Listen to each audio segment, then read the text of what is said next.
The Greatest Threat to Our Planet is the Belief That Someone Else Will Save It by Robert Swan. I'm Annie Manseveris, and today I'll be talking to you about America's waste. To begin, I plan to go over America's current waste, the largest landfills, reasons why to recycle, the Paris Agreement, and what we can do as individuals. America's waste. Right now, we are the top producer of municipal waste. That is contributing about 251 million tons of trash each year. Most of our waste ends up in active landfills, about 52%, but it breaks down at a very slow rate. Recycling has increased over the years since the 1980s, but again, it's happening at a very slower rate. Right now, San Francisco is our top city of recycling at 80%. The rest of our waste ends up in trash incinerators. The largest landfills that we have right now, well, in the US, it's Punente Hills, and that is located in Los Angeles. This landfill has grown higher over the last 50 years to about 500 feet over.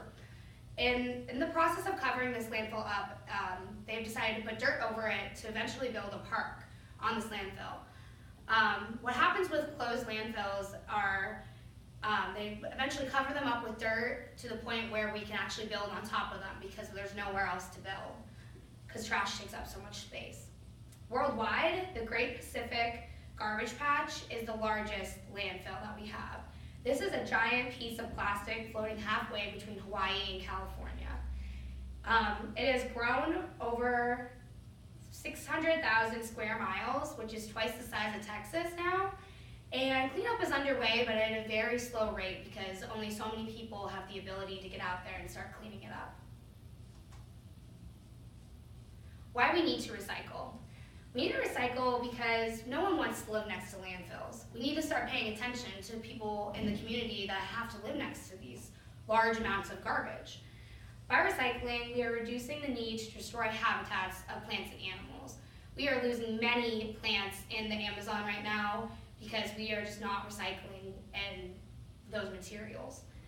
By recycling, we are using considerably less carbon usage, which is great for the planet because we are not releasing greenhouse gas emissions, which I will explain further in the PowerPoint. Goods made from recycled materials are better for us because then we're just using less energy on going out and getting new materials when we can just be reusing the ones we already have.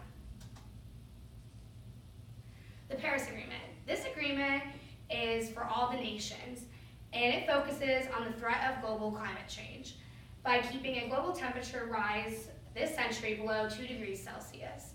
Now, President Obama had us signed up in September of 2016, but recently President Trump has decided for us to withdraw from the agreement. This organization is just one of many that are taking steps toward caring about the environment because it's completely covered up with trash. We really need to start focusing on the environment.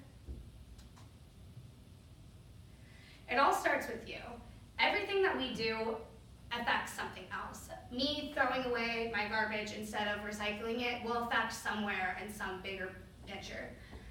Things that we can do at home are unplug appliances so you don't have a ghost charge. We can separate trash into recyclable bins. I know a lot of college students can see a recycling bin but still decide to throw away their trash in a trash can. It's just lazy and inconsiderate, but everybody does it for some reason. Carpooling to class, that saves on gas and it saves the environment as well. And you can also use more blankets in winter instead of turning on the heat so quickly. These are all just small things, and there's so many more that we can do to help save our planet. Of course, everybody knows reduce, reuse, and recycle. You learn that at a very young age, but I think it's very forgotten and very pushed away.